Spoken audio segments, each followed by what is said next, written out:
Hello，今日我哋又嚟到御龍山嘅金色火兩小區啦。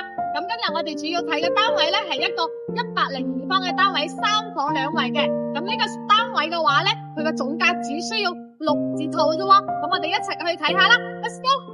入門右邊呢有個鞋櫃，咁方便出入換鞋嘅。哇，廚房仲有個咁大嘅窗喎，夠通風夠光線啦。